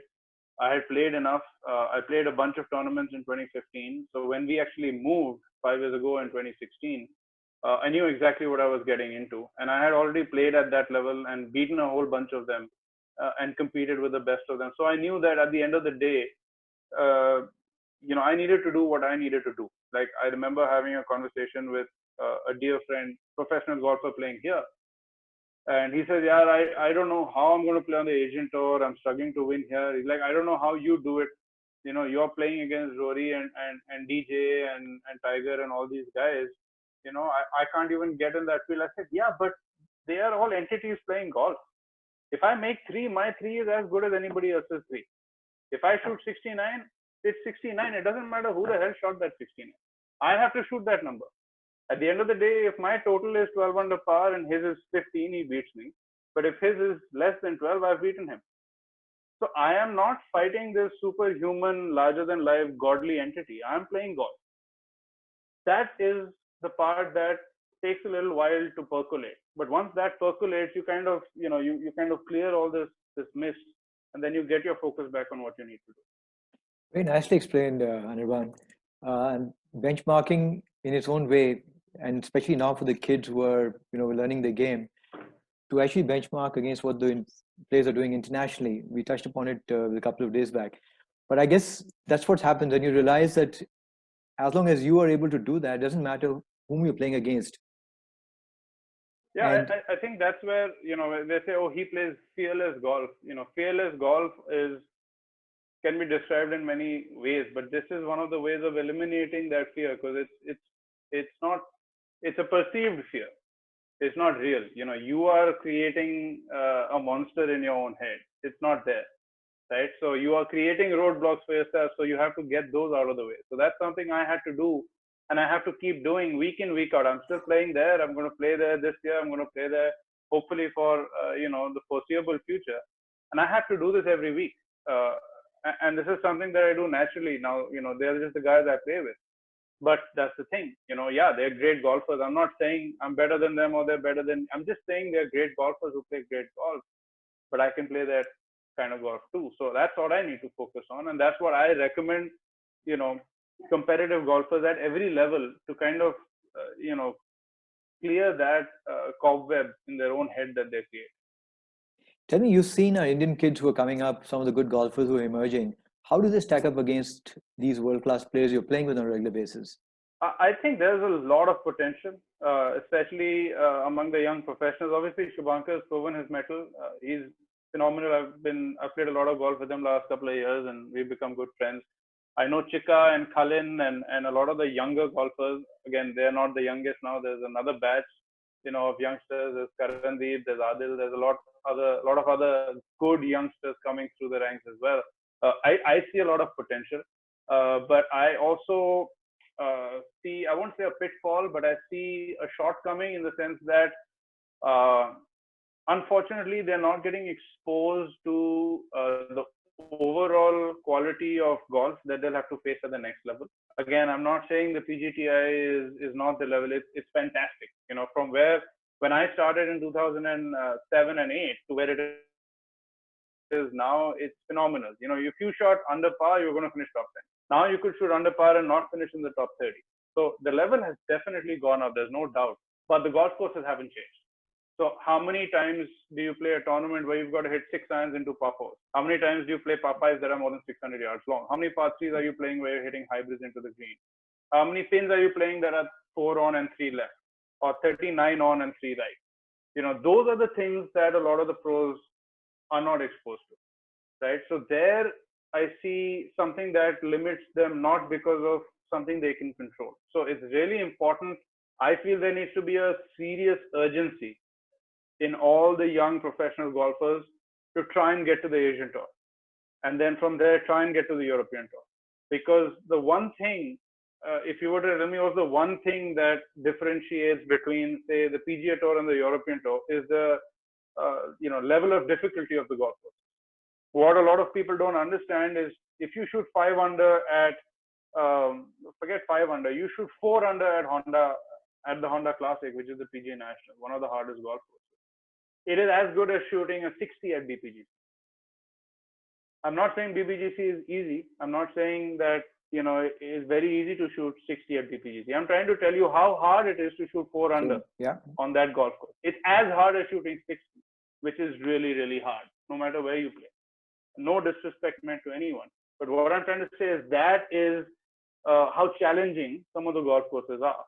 And okay, you didn't shoot 4 under, but there's 40 guys who broke par on that golf course, right? So basically there's 40 guys who shot 65 or better on a relative golf course somewhere else, where you might shoot 68 and be fifth.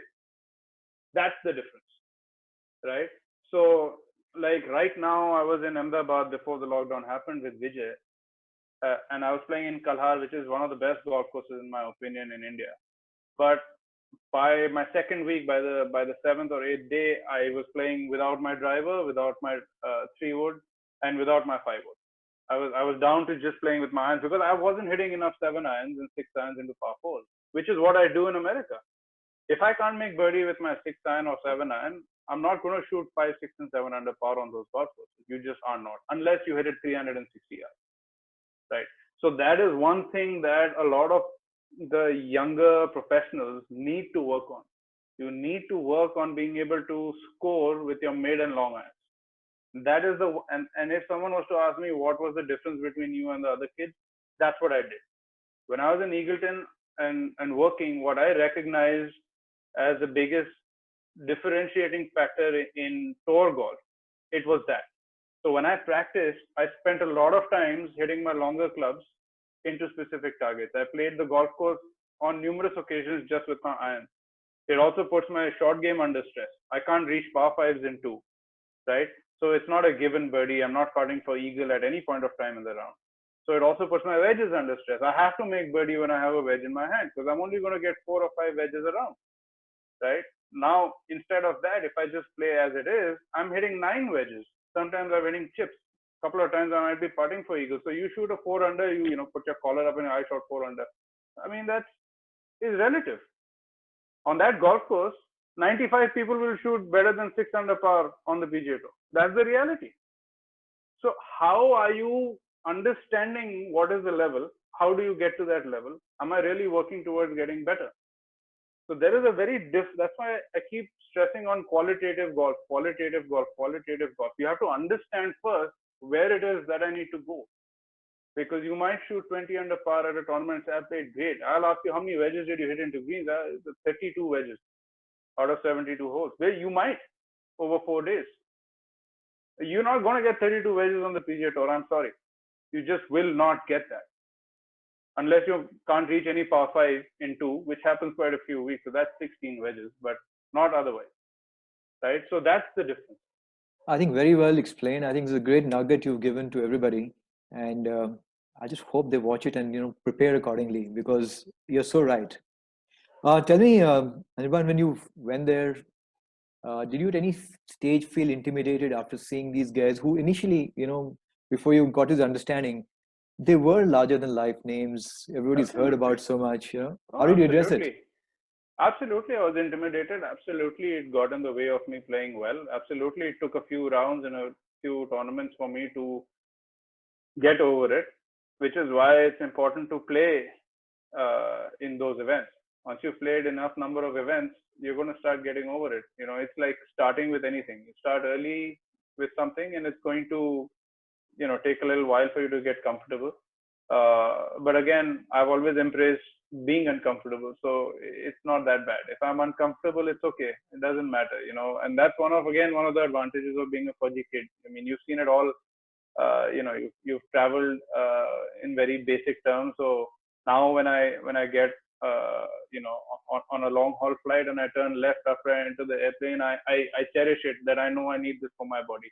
So you have to understand that when I'm going to go and compete in this event and play against these guys, and you know, how am I going to beat these guys? That's the first thing that comes to your mind, comes to my mind, right? And a lot of times that's gotten in the way of me playing well. It's sometimes taken me 4, 5, 6 holes to realize, oh shit, man, I'm playing a round of golf. I need to start focusing on what I need to do. But then that's gone from 6 holes to 3 holes to 2 holes to, yeah, I've played with Hendrik before. I've played enough with Sergio. It doesn't matter. You know, I know he's a cool guy. And I just need to go out and do my thing. And I think Jeev will say the same thing. When you've played enough at that level, Arjun, Jeev, Danny, myself, even Shubhankar now, you know, you play enough with these guys and you realize that they're out there trying to do a job. I got to do mine. And that's where the focus has to be. Wonderful. Very nicely explained. In fact, I'm just getting to a scenario where I think I mentioned this to you once. I just landed in New York with Mr. Milkha Singh and Auntie Ji, and we got home just in time to watch you play the last 9 holes of the PGA Championships. You were in contention.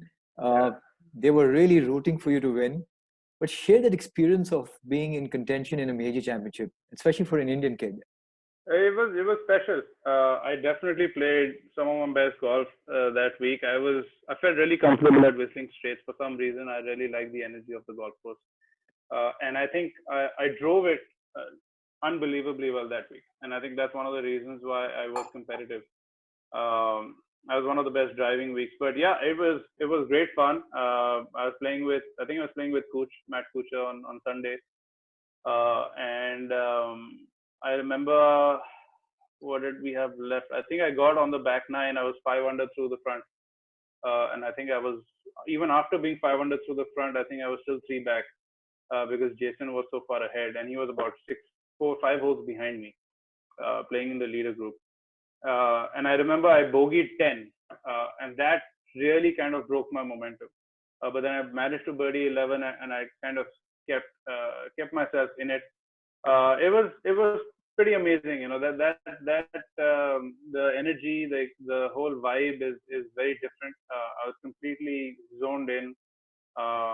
And I remember I hit a really good shot on 17, which is a par three, and it just took a awful bounce. It hit the downslope of the green and went straight over the back.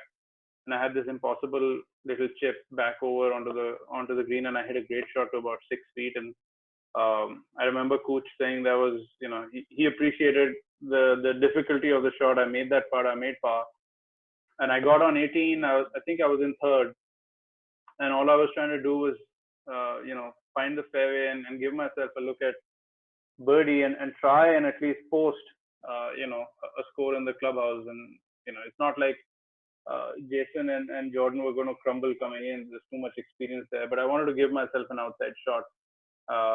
And I still remember, unfortunately, that was the hardest hole on the golf course, the 18th hole, and I didn't hit the fairway, and I ended up, missing, I don't know what it was, a 8 or 10 foot of a bogey that dropped me to 5th. The one thing that people don't know that was also going on in my head is that was my 12th start on the PGA Tour. And as a non-member, you're allowed a maximum of 12 starts. And going into that week, I had inquired from them, I needed to finish in a individual position of 4th to get my PGA Tour card. And I finished in a two-way tie for 5th with Justin Rose. So okay. I ended up coming just a few $1,000s short of actually getting my card on the PGA Tour. So I knew how important that was. So, when we were talking about pressure, I've missed a few, I've made a few. So I still remember, making a call to not the commissioner, but Andy Pasler, who basically runs the tour in America, and saying, can I play Wyndham Championship next week? Because I just need to make a cut, basically, to get my card, and I wasn't allowed. And the corollary story to this is I had to fly back a few weeks later and play the web.com tour finals at that time to get my card up. So there was a lot going on, but it's an unforgettable week. Phenomenal, and thanks for sharing that part. Okay, there were a few other questions, but we've taken a lot of time, and I think, there's just one thing that I want to ask you is that I was quite touched with the reverence with which you've always spoken about Vijay sir, and that is beautiful. But there've been a lot of unseen soldiers who help you in your journey. It's a good time to actually thank those you think you need to thank. No, there's so many people. At a microscopic level, I have one of my parents, obviously, I spoke at length about them. My wife has been with me now. We've been married coming up on 6 years, but 11 years really, that she's been by my side. Before I had cracked an egg on any tour, so to speak. So she's seen it all with me by my side. Obviously, my sponsors, Mr. Munjal has been a rock, not just for me, but for golf in India, for a lot of professional golfers, women's golf, the Indian Open, the list goes on. His support is unwavering, and I'm very grateful to them. I have a lot of other good sponsors as well, who are very, very close to me. But there's other people, whether it's the people at Eagleton who welcome me, whether it's Kalhar where I practice now, Devang and his team. There's a few other gentlemen that I know they probably don't want to be named because they work from the shadows, not just with me, but with a lot of young golfers, and they help them out, and they know exactly who they are when I say this. And it wouldn't be possible without all these people, and not without my team. Whether it's my coach, my physical trainer, my performance doctor. I work with Ara Supaya, who kind of oversees all of my nutrition, my body, and what's going in, what needs to go in. My wife. It's they say it takes a village to raise a child. It takes a village to raise an athlete as well. It's a lot of work. Wonderful, great. Listen, there were some questions now, which I will get to the questions. Please. Please. If I remember, I have not been able to see Swami, but Swami wanted to ask you a few questions. Swami, are you online? If you could just tap in to the chat. Okay, I'm not seeing him. Okay, so while we'll find Swami, tell me, there's a question that, is there any difference in the way juniors in the US train compared to those in India? No, I think the biggest difference among junior and amateur golf between India and America is just the level of golf. There's a lot of juniors there who have exposure. Or that my daughter just woke up. If you heard her in the background screaming for me, they have a lot more juniors. They have a lot more exposure, and I think the depth. That's the biggest difference again between the West and here is the depth of golf. There's about every club has 20 guys who will break par on an everyday basis. Here, if you have one guy who breaks par, he's the club champion. He's referred to as God. So that's the difference. So the depth is a lot more. So everybody sets that bar higher. So as a junior, hitting it 300 is normal. Shooting 67 is normal. So they all kind of mentally are ready to go low. They're ready to go deeper. They're ready to compete. They know how hard it is. It's much harder. So that also breeds, it's like the education system for us. You can't get admission if you get 94% into a lot of these colleges. That's exactly what it is in America. You might shoot 69, but you won't even qualify for a tournament. That's the difference. If you were to take all the engineers and doctors and professionals who write all the professional exams in India, that's how it is with golf there. There's just the depth is so much more that the level is higher. That's just a simple way of putting it. So how do you kind of bridge that gap? You bridge it by being qualitative. That's what I would do. Don't look at don't have the frog in a well attitude. Look at the ocean. Very nice. There's a question here that could you please share your thoughts on how coaches should approach the game? I see a lot of them doing some damage rather than helping. I think it's very important, and there's something again Vijay sir and I laugh about. It's very important for a coach to be a coach and not an instructor. There's a big difference between giving instruction and being a coach. Anybody can give you instruction, but a coach will factor in things that goes beyond instruction, right? So you have to factor in what is the enjoyment level of the kid I'm training. What is what is going to really get his juices flowing? How is he really going to enjoy what he's doing? Should he be playing more golf, taking less lessons? So there's a lot of moving parts with being a good coach. You have to also understand that every individual student is different. He is wired different. She is wired different. Different things make him happy or excited or charged up, and you have to feed into that.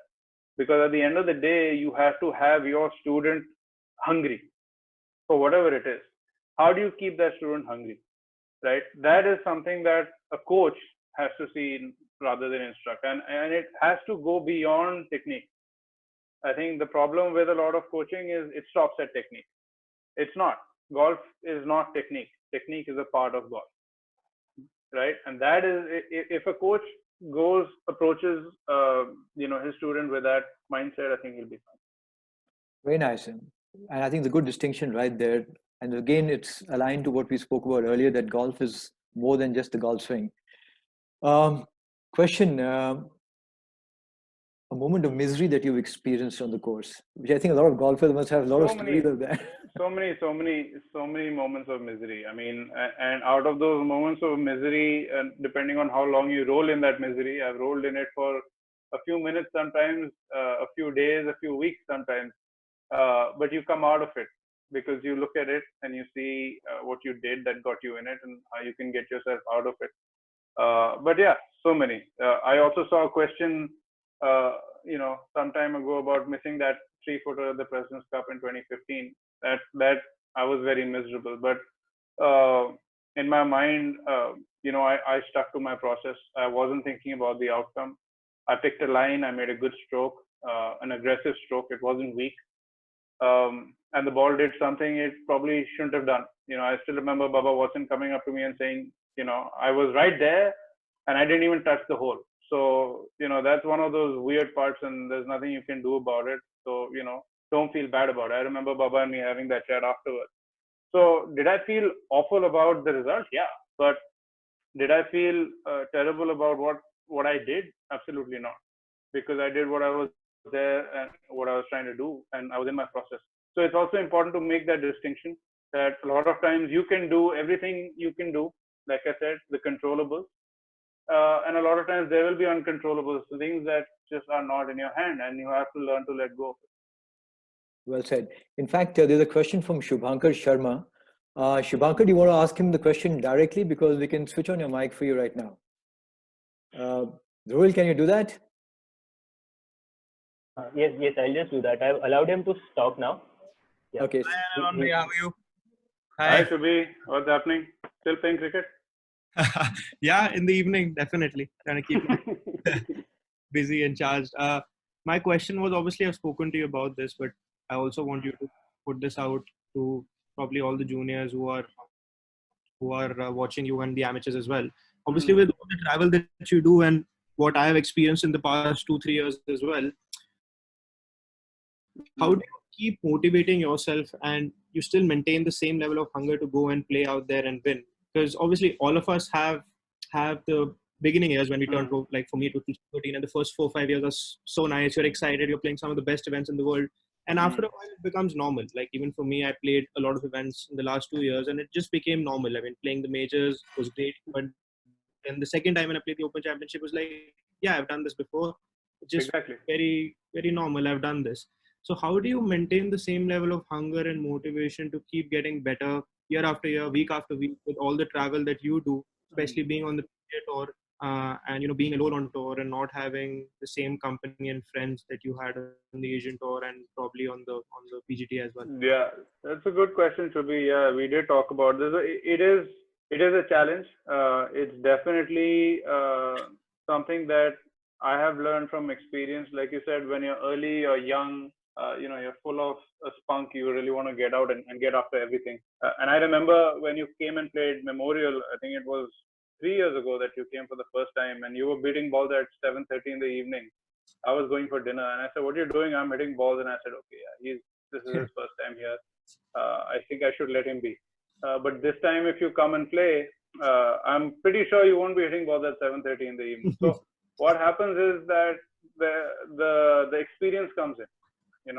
The experience comes in. You've been there, you've done that, like you mentioned yourself, and you also realize that, okay, I have a certain methodology by which I'm going to preserve my body, because travel is a very important aspect of it. You kind of figure out how much have I traveled, how's my body feeling, do I take Monday off, do I go ahead and take half of Tuesday off, am I playing the Pro-Am on Wednesday, so how much do I put in, or if I'm working on my technique or I'm working on something specific like we have in the past, then how much time am I going to dedicate to that? It's all about preservation of energy, physical, mental, emotional, because when you get on the tee on Thursday, you need to be ready.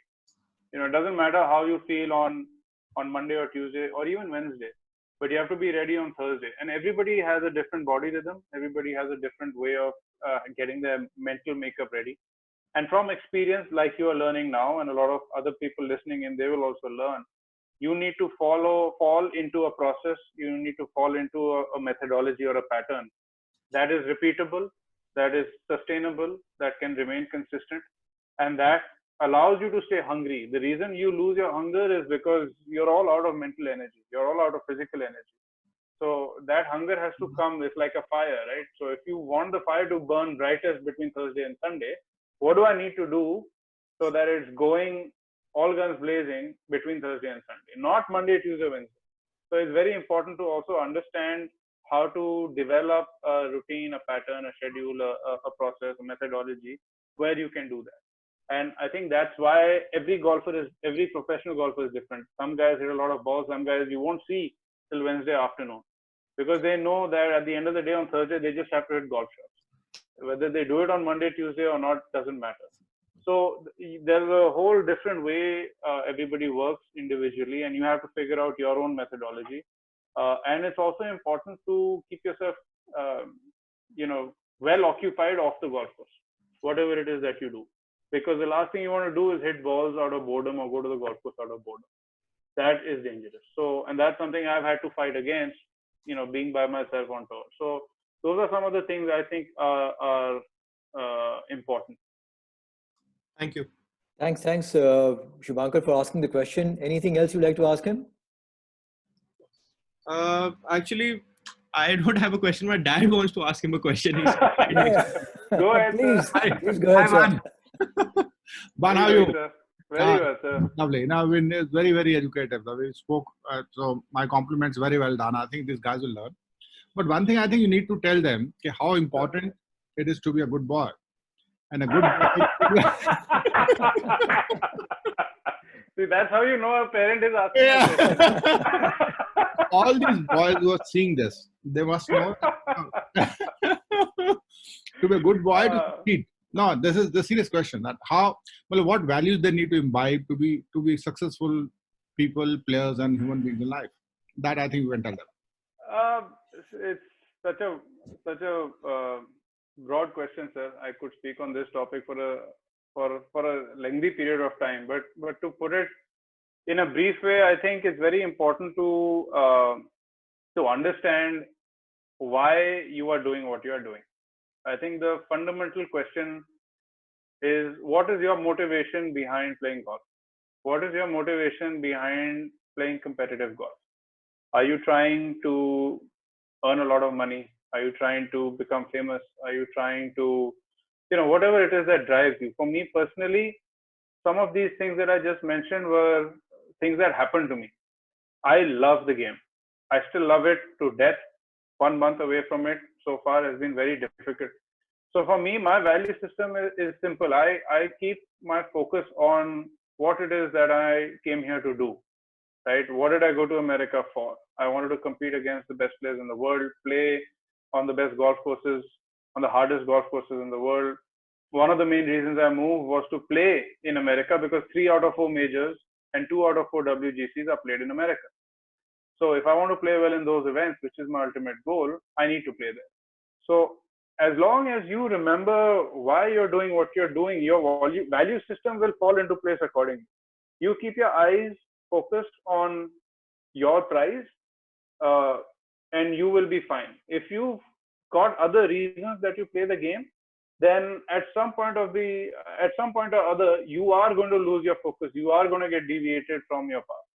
So as long as you can keep your blinkers on and stay focused on what you're trying to do, you should more or less stay out of trouble. And I think that's what you meant by being a good boy, right? So I think that's something that can happen as a part of growing up, as a part of getting exposed and having the opportunity to a lot of things that you maybe didn't have. But it's also important to quickly realize, why are you doing this? Why am I here? What is my goal? What is my objective? What is my purpose?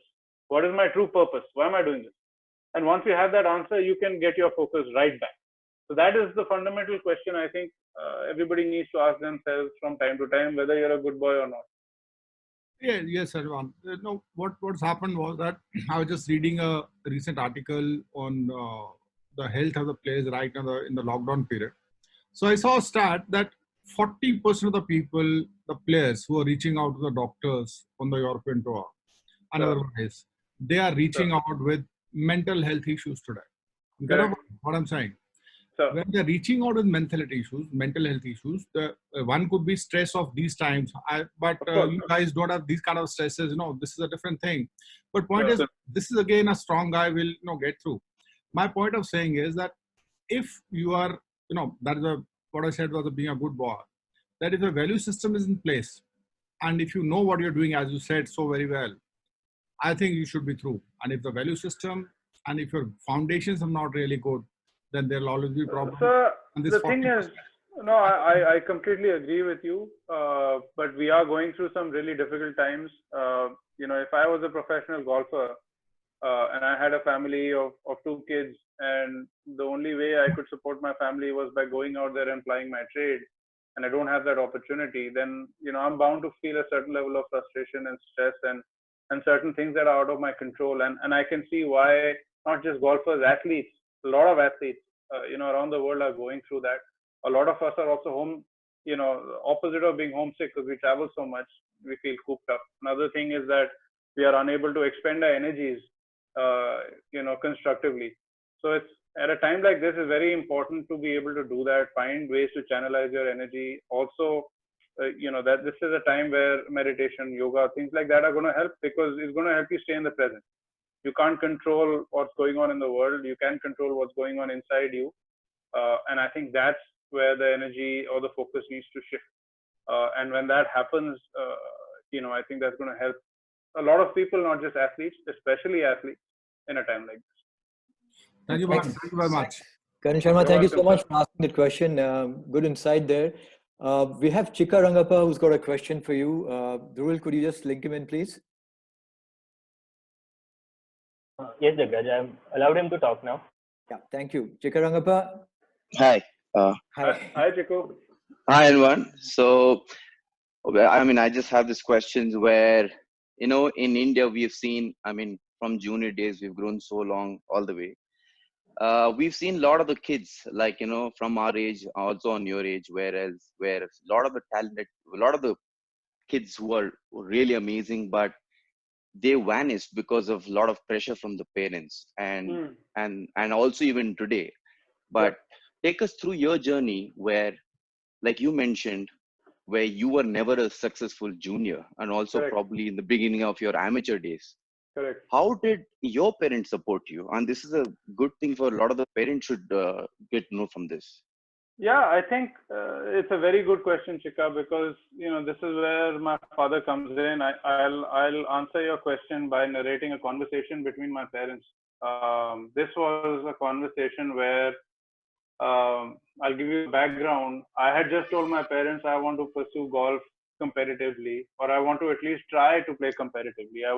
I just finished my schooling, and I was going to leave home and go to Bangalore, and my mother was worried sick. And one of the questions she asked, as most parents will ask, is, what if he doesn't make it? What happens if he fails or he's unable to do it? Because her biggest fear was, dealing with what I'd have to go through, as a mother will always feel for their child. And what happens, how do we get him, how does he, pick himself up from it? How does he make a life out of himself? And I still remember my father said very clearly to her, he says, yeah, even if he fails, the lessons he will learn from going through this experience is going to far outweigh any kid who just goes to college and gets marks and gets a job and goes 9 to 5. His value system in life, his life experiences, the things that he'll learn, the things that he'll understand are going to hold him in much, much better stead for life. He's going to be more prepared for life, even if he fails at golf, than if he was never to try. Very and nice. That is a very difficult, admission and attitude for parents to have, but it is an essential attitude for parents to have, because my parents were ready to accept failure as much as anything else. And that is something that most parents can't seem to fathom, because of course your child is the apple of your eye. Of course you think he is going to be the best and you want the best for him or her. But you have to understand that regardless of whether he or she makes it, you want them to be good individuals. You want them to have learned life lessons. You want them to have added value to how they're going to live life. The discipline golf brings, the lessons that you learn from losing most times, from winning the few times if you're lucky enough to win. All those things are going to, be such strengthening, foundations in your backbone through the rest of your life. That is very important for parents to understand. Not everybody is going to be world number one. Not everybody is even going to break the top 100 in the world. Very few will. Sure. So far, only 3 or 4 Indians have in the entire span of time. But that doesn't make any, those people better or worse.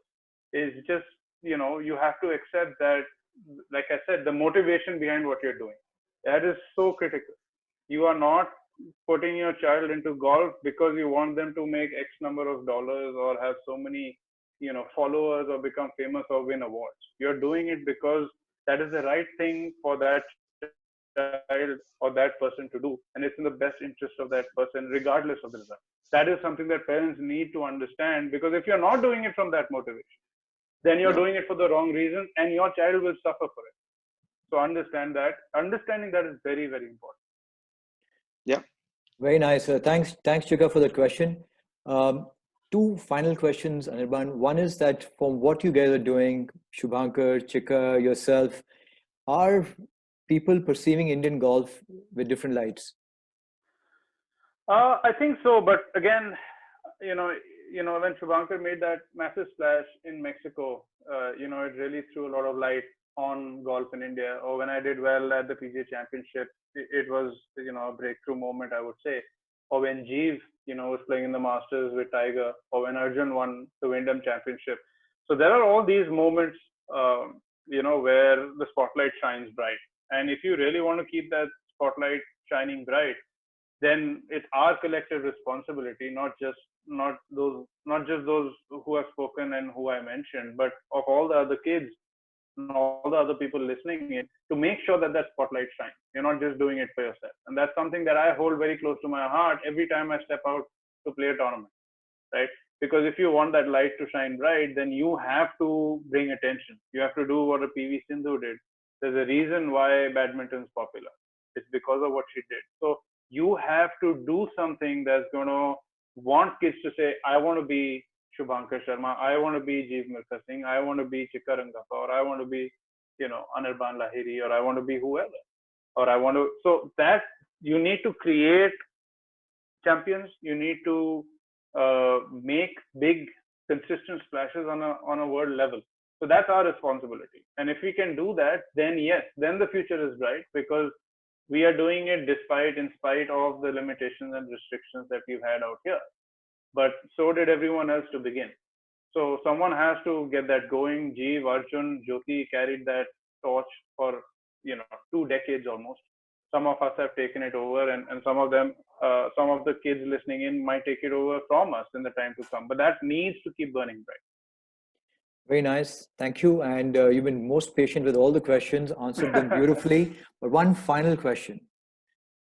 What is it that after playing at this level, you realize that you could have done differently as a kid and would have helped you in your current journey? I don't think I would have changed anything in my childhood. I think it was the best time of my life. To be quite honest, I was very lucky. I got the best of both worlds. Grew up in the Forge. I had a lot of kids, went to school.